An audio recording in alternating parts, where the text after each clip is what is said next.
Assalamualaikum warahmatullahi wabarakatuh. Kami dari kelompok 7 akan mempresentasikan materi tentang harga transfer. Kelompok kami terdiri dari Elsa Nur Ananda, saya sendiri Laila Nurul Hanifah, Hasan Nabila Syafriti, dan Siti Robiatul Adawiyah.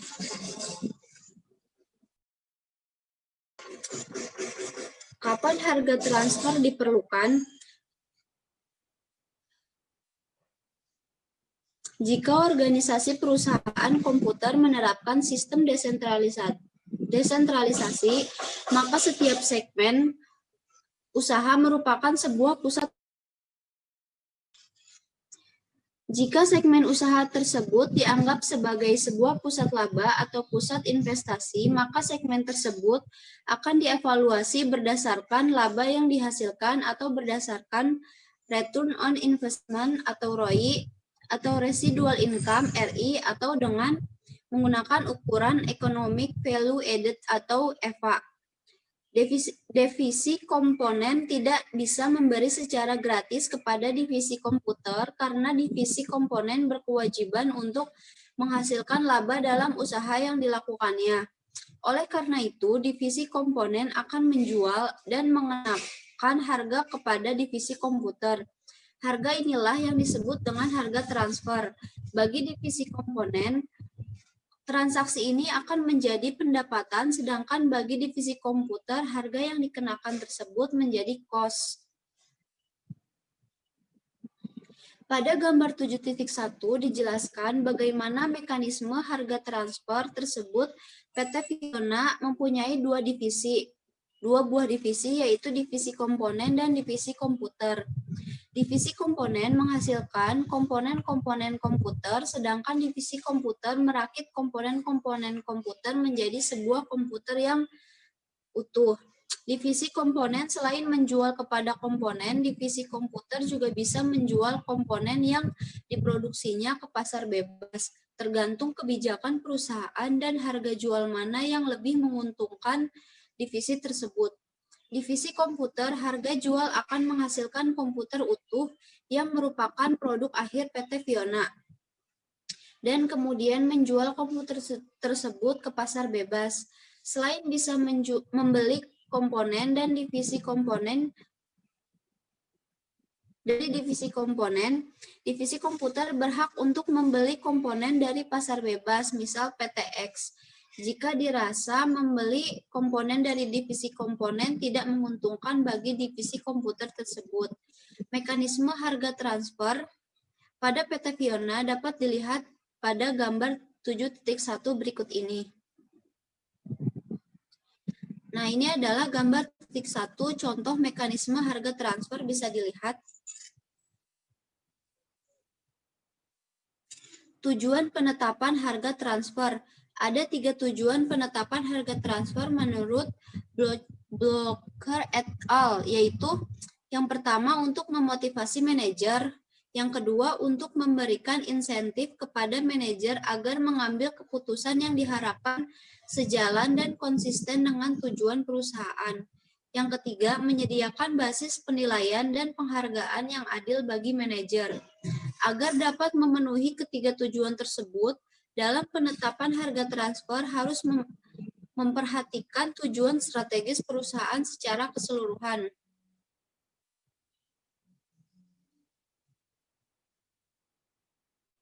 Contoh kasus, pada PT Fiona, manajer divisi komputer mempunyai 2 alternatif pemasok komponen, yaitu pemasok internal atau divisi komponen, atau pemasok eksternal membeli dari pasar bebas. Sehubungan dengan penilaian kinerja berdasarkan laba divisi yang dipimpinnya, maka manajer divisi komputer akan berusaha untuk mencari komponen dengan harga relatif murah sehingga kos produksi atau production cost bisa menjadi relatif murah dan pada akhirnya akan memaksimalkan laba dari divisi yang dipimpinnya. Bila harga komponen dari pihak internal lebih mahal dari pihak luar, maka divisi komputer akan memilih untuk membeli dari pihak luar. Cara menjawabnya itu Sebagaimana divisi komputer, divisi komponen juga mempunyai dua alternatif penjualan komponen produknya, menjual secara internal atau menjual ke pasar bebas. Divisi ini juga akan berusaha memaksimalkan laba divisinya sendiri dengan berusaha menjual sebanyak mungkin komponen yang dihasilkannya dan dengan harga yang bagus pula. Jika menjual ke pasar bebas lebih baik daripada menjual pada pihak internal, maka divisi komponen akan cenderung menjual komponen hasil produksinya ke pasar bebas. Akan tetapi, pada kenyataannya, penentuan harga transfer tidaklah sesederhana itu. Banyak faktor yang menentukan dan mempengaruhi besaran harga transfer antar divisi, antara lain kebijakan manajemen pusat, kondisi perusahaan secara umum, dan peraturan-peraturan negara partner jika transfer barang dilakukan secara internasional.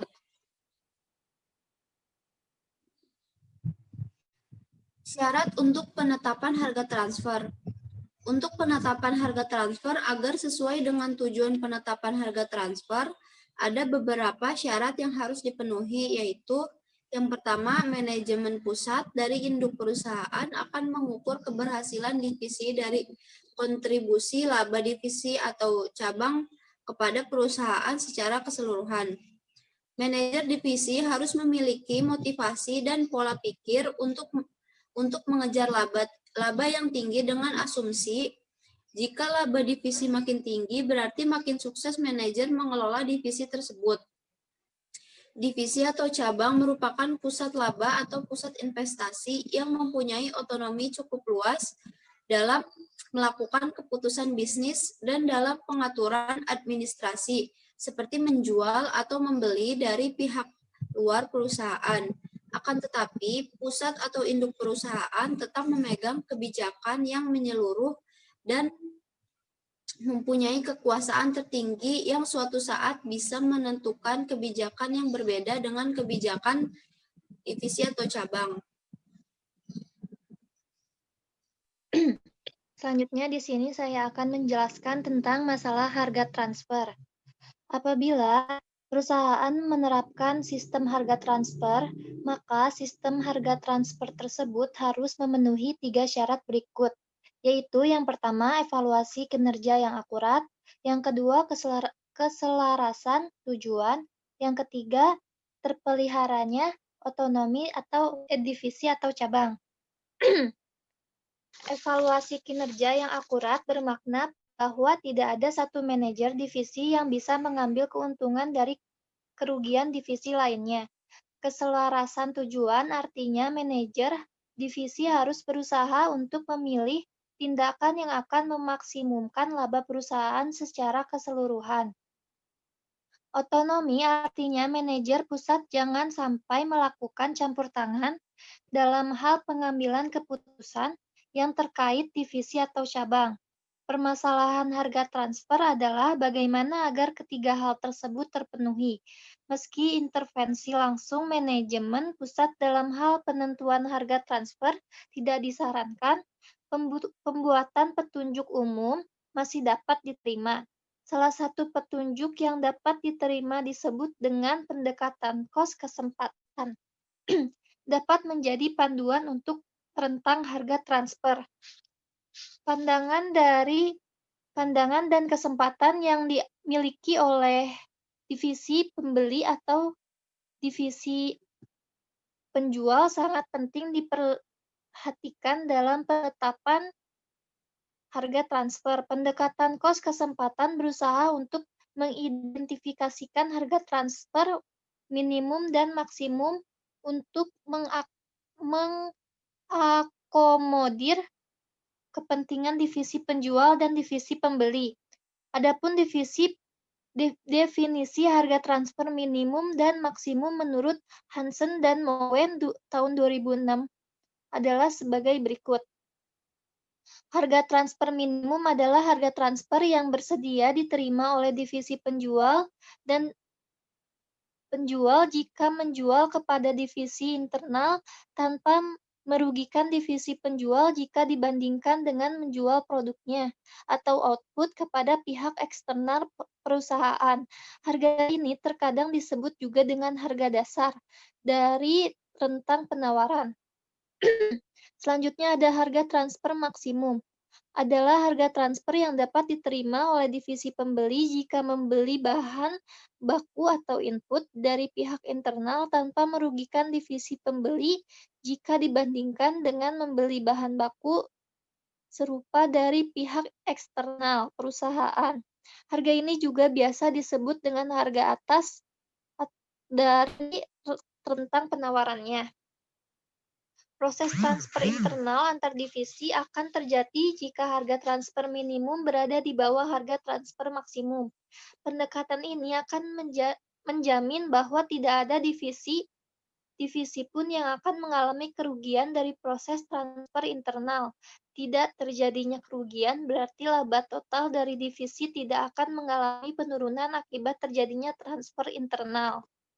Selanjutnya di sini ada harga transfer dalam perdagangan internasional. Globalisasi membuat perdagangan internasional atau antar negara menjadi semakin marak.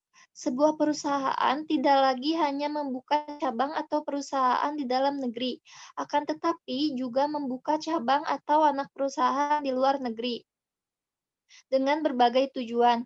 Ada dengan tujuan untuk memperluas pasar dan ada tujuan dengan untuk mendapatkan kos produksi yang lebih murah. Isu harga transfer menjadi sebuah hal yang penting sehubungan dengan perdagangan internasional, terutama isu perpajakan.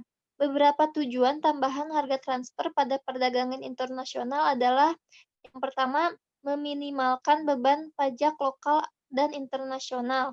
Yang kedua, meminimalkan beban cukai. Yang ketiga, terkait dengan pembatasan mata uang oleh negara asing.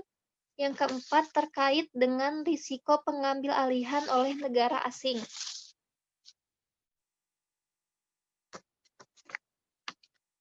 Pengambil alihan terjadi ketika sebuah pemerintah mengambil hak kepemilikan dan pengendalian atas harga investor asing yang telah diinvestasikan di negara tersebut. Banyak sengketa yang terjadi sehubungan dengan harga transfer terkait perdagangan internasional. Oleh karena itu, dalam mengelola hubungan dengan negara manapun, seseorang akuntan manajer haruslah berusaha menemukan strategi yang dapat menyeimbangkan antar tujuan yang terkadang bertentangan satu sama lain. Yang pertama kan ada meminimalkan beban pajak lokal internasional. Salah satu tujuan strategis harga transfer adalah untuk meminimalkan beban pajak lokal maupun internasional dengan menetapkan harga transfer yang tinggi untuk barang yang akan dikirim ke negara dengan tarif pajak yang tinggi. Perusahaan dapat mengurangi utang pajak. Penetapan harga transfer yang tinggi akan menyebabkan kos yang tinggi bagi divisi yang membeli sehingga akan mengurangi laba dan akhirnya akan mengurangi pajak. Divisi yang berada di negara dengan tarif pajak yang tinggi tersebut. Di sisi lain, divisi penjual akan memperoleh laba yang tinggi dan akan dikenakan pajak yang lebih rendah. Yang kedua, ada meminimalkan beban bea cukai. Di sisi lain, besaran harga transfer akan memengaruhi kos keseluruhan termasuk beban cukai dan barang yang diinput dari negara lain. Misalnya untuk membuat komputer, divisi perakitan PT Fiona yang berada di Indonesia membutuhkan beberapa komponen pokok yang harus diimpor dari negara Taiwan. Jika tarif cukai impor di Indonesia cukup signifikan, maka penetapan harga transfer yang cukup rendah akan menguntungkan divisi di Indonesia. Untuk mengurangi beban bea cukai impor komponen tersebut, mekanisme harga transfer pada perdagangan internasional dapat dilihat pada gambar 7.2 berikut ini. Nah, di sini ada gambar 7.2 tentang mekanisme harga transfer pada perdagangan internasional, bisa dilihat pada bagan tersebut. Yang ketiga ada pembatasan mata uang. divisi atau cabang yang berada di luar negeri tentunya diharapkan oleh induk perusahaan di negara asal untuk meraih laba. Masalah akan muncul jika negara tempat cabang atau divisi tersebut ber- berada membatasi jumlah dan atau waktu pengembalian laba ke perusahaan induk. Salah satu cara untuk mengatasi hal ini adalah dengan menetapkan harga transfer yang rendah agar profit yang diakumulasikan juga menjadi relatif lebih rendah. Tujuan ini harus mempertimbangkan dampak pada tujuan yang lain. Yang keempat ada pengambilan resiko pengambil alihan.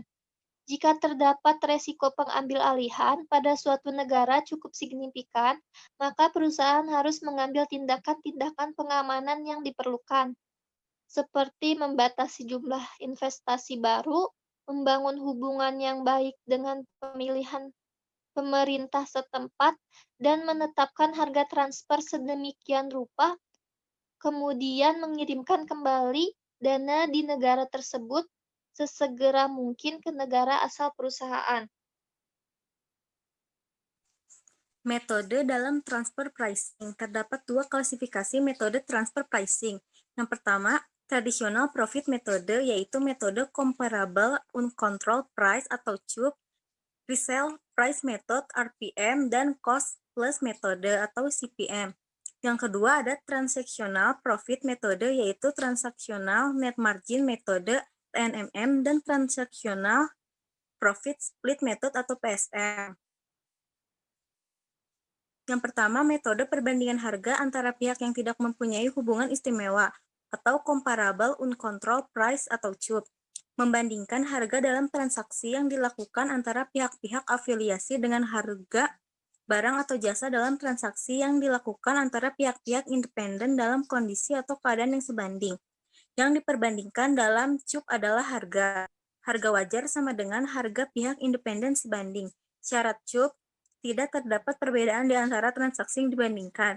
Apabila terdapat perbedaan, maka secara akurat dapat dilakukan adjustment untuk mengeliminasi perbedaan tersebut. Pembanding metode CUP ini dapat menggunakan pembanding internal maupun pembanding eksternal. Sebagai contoh sederhana pembanding internal, PTA menjual produk X ke PTB atau pihak afiliasi sebesar 1.000 per unit dan juga ke PTC atau pihak independen sebesar 1.600 per unit. Karakteristik produk yang dijual dan ketentuan kontrak kepada PTB dan PTC sama. Selain itu, fungsi aset dan risiko, strategi bisnis, dan situasi ekonomi saat penjualan PTA kepada PTB dan PTC memiliki kesebandingan yang tinggi. Dalam kasus ini, metode CUP dapat diaplikasikan sebagai harga wajar PTA kepada PTB atau pihak afiliasi. Seharusnya Rp1.600 per unit, namun perlu dipertimbangkan juga apakah perbedaan volume penjualan akan memengaruhi tingkat harga jualnya atau tingkat diskon di pasar pihak independen. Contoh sederhana perhitungan metode CUP. PT AAA menyerahkan penjualan barang mentah X pada afiliasinya PT BBB tujuan Rp50 juta di saat yang sama PT AA juga menjual barang yang sama kepada pihak ketiga PT CCC dengan Vanco Pabrik sebesar Rp50 juta dan biaya pengangkutan asuransi sebesar Rp500.000. Dengan metode CUP atau perbandingan ini, harga jual barang mentah X yang wajar dari PT AAA ke PT BBB seharusnya sebesar Rp50.500.000.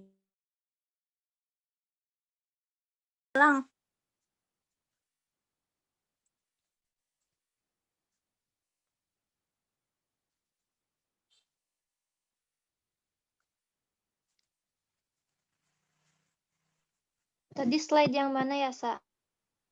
Contoh yang CUP.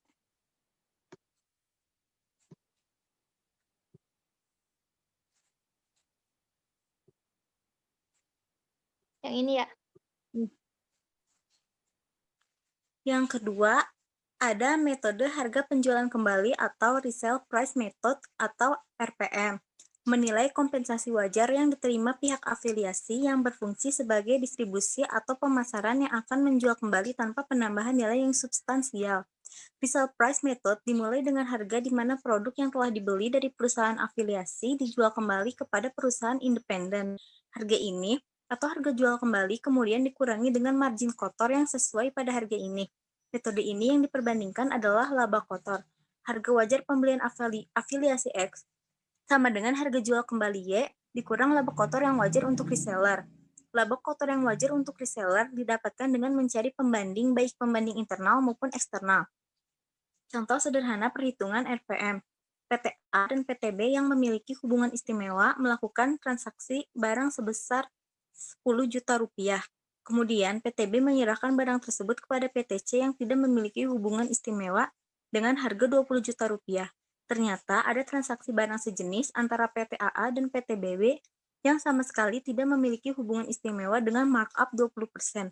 Maka nilai kewajaran atas transaksi PTA dan PTB adalah 20 juta rupiah dikurang 20% dikurang 20 juta rupiah sama dengan 16 juta rupiah. Yang ketiga ada metode biaya plus atau cost plus method atau CPM. Adalah metode penentuan harga transfer yang dilakukan dengan menambahkan tingkat laba kotor wajar yang diperoleh perusahaan independen yang sebanding. Dalam metode ini yang diperbandingkan adalah laba kotor. Harga wajar penjualan X sama dengan biaya produksi atau cost base ditambah laba atau markup wajar. Contoh sederhana perhitungan CPM. PTA memproduksi barang dengan biaya Rp500.000 dan menyerahkan barang tersebut kepada rekan istimewanya, PTB dengan harga Rp900.000. Di sisi lain, PTY juga memproduksi barang yang sama dengan harga Rp600.000 dan menjualnya ke PT Z yang tidak memiliki hubungan istimewa dengan harga Rp900.000. Jika dilihat dari rasio laba kotor penjualan PTY, maka didapat 50%, 30 dibagi 60, 30/60 dengan analisis biaya plus ini dapat diketahui harga transfer wajar PTA ke PTB adalah Rp500.000 ditambah 50% dikali Rp500.000 sama dengan Rp750.000. Sehingga kesimpulannya, transfer pricing PTA ke PTB dianggap terlalu mahal dan memerlukan audit dari kantor pajak.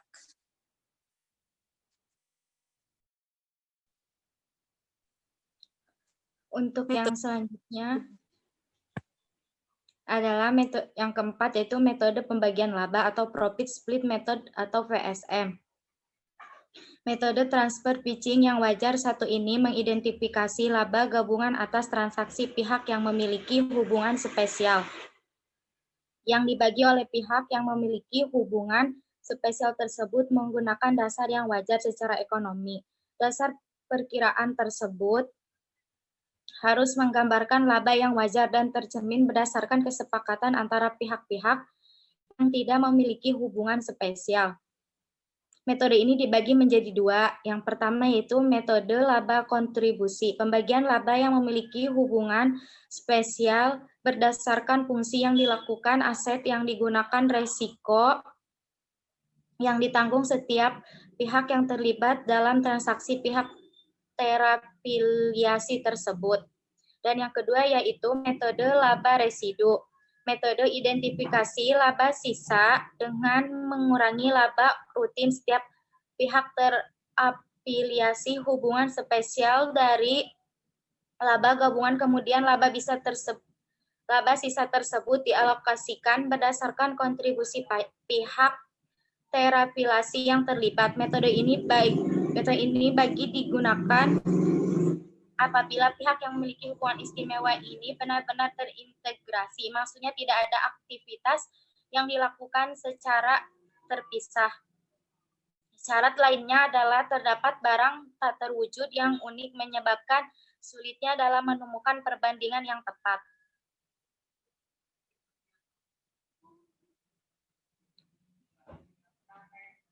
Contoh perhitungan metode PS. Caranya adalah mengidentifikasi laba sisa dengan mengurangi laba rutin setiap pihak afiliasi dari laba gabungan. Kemudian, laba sisa dialokasikan berdasarkan kontribusi setiap pihak afiliasi yang terlibat. Perusahaan PTAA dan PTBB berafiliasi masing-masing memiliki laba Rp200 juta dan laba PTBB sebesar Rp100 juta, sehingga Jika digabungkan, laba total kedua perusahaan mendapatkan 300 juta rupiah. Namun setelah dianalisis, berdasarkan kontribusi profitnya, keduanya memiliki profit split sebesar 60%. Untuk PT AA dan PT BB sebesar 40%. Maka perhitungan transfer pitching yang wajar oleh PT BB adalah 100 juta rupiah dikurangi 40% dikali 300 juta rupiah, yaitu 20 juta. Sehingga ada koreksi laba PTA sebesar 20 juta rupiah. Cara metode PSM yaitu ada 8. Yang pertama, menggabungkan laba bersih usaha para pihak sebagai satu kesatuan. Menentukan kontribusi untuk tiap-tiap pihak. Dan yang ketiga, mengidentifikasi fungsi rutin simple function tanpa kontribusi unik masing-masing pihak. Yang keempat, mencari pembanding untuk fungsi rutin tanpa kontribusi unik. Dan yang kelima, menghitung bagian laba masing-masing pihak tanpa kontribusi unik. Dan yang keenam, menentukan nilai relatif atas kontribusi untuk masing-masing pihak. Ketujuh, membagi residual profit berdasarkan nilai relatif kontribusi untuk masing-masing pihak. Dan yang terakhir yaitu menentukan laba wajar. Yang selanjutnya itu metode laba bersih transaksional, Transactional Net Margin Method atau TNMM. Metode transfer pitching yang wajar satu ini dilakukan dengan membandingkan persentase laba bersih operasional terhadap biaya penjualan aktiva atau dasar lainnya atas transaksi pihak afiliasi. Memiliki hubungan spesial dengan persentase laba bersih operasional yang diperoleh atas transaksi sebanding dengan pihak yang tidak memiliki afiliasi hubungan spesial. Singkatnya, analisis ini membandingkan laba transaksi antara pihak yang terafiliasi dengan transaksi terhadap pihak yang tidak terafiliasi. Kondisi yang tepat untuk menggunakan metode ini adalah ketika salah satu pihak yang terafiliasi memiliki kontribusi khusus. Selain itu, salah satu pihak terafiliasi melakukan transaksi yang unik, yang rumit, dan memiliki transaksi yang berhubungan satu sama lain. Contoh perhitungan metode TNMM. PT XYZ merupakan produsen obat-obatan yang menjual ke perusahaan grupnya afiliasi yang berada di negara Thailand, XYZ Pharma, dan menggunakan merek XYZ Pharma. Dalam hal ini, XYZ Pharma hanya menjual produk PT XYZ. Namun, belakangan diketahui bahwa PT OPQ juga menjual produk serupa dengan laba sebesar 10%. Diasumsikan bahwa harga pokok produksi obat-obatan tersebut sebesar 50 juta rupiah dengan biaya operasional sebesar 15 juta rupiah sehingga total biaya keseluruhan produksi menjadi 65 juta rupiah. Maka sesuai dengan margin laba PT OKQ yang sebesar 10% didapat harga transfer yang wajar sebesar 71.500.000 berdasarkan perhitungan 10% dikali total biaya PT XYZ yaitu sebesar 65 juta. Dan yang terakhir itu kesimpulan. Harga transfer dibutuhkan jika terdapat transfer internal antar dua divisi dalam sebuah perusahaan dan setiap divisi dianggap sebagai pusat laba atau pusat investasi. Ada 3 tujuan pendapatan harga transfer, yaitu yang pertama untuk memotivasi manajer untuk memberikan insentif kepada manajer agar mengambil keputusan yang diharapkan sejalan dan konsisten dengan tujuan perusahaan. Dan yang terakhir yaitu menyediakan basis penilaian dan penghargaan yang adil bagi manajer. Selanjutnya itu 3 syarat harga transfer yang baik, yaitu dapat digunakan untuk mengevaluasi kinerja secara akurat. Yang kedua, terdapat keselarasan tujuan goal congruence antar tujuan divisi dengan tujuan perusahaan secara keseluruhan. Yang ketiga itu terpeliharanya otonomi divisi atau cabang. Yang selanjutnya itu harga transfer minimum the minimum transfer price adalah harga transfer yang bersedia diterima oleh divisi penjual jika menjual kepada divisi internal tanpa merugikan divisi penjual. Jika menjual produknya output kepada pihak eksternal. Harga transfer maksimum, the maximum transfer price, adalah harga transfer yang bersedia diterima oleh divisi pembeli jika membeli dari divisi internal tanpa merugikan divisi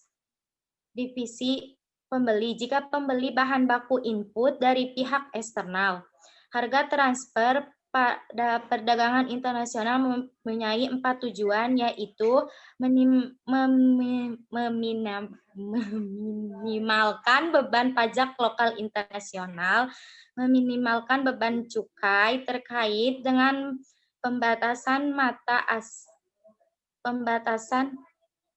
mata uang oleh negara asing, dan yang terakhir yaitu terkait dengan risiko pengambilan oleh negara asing.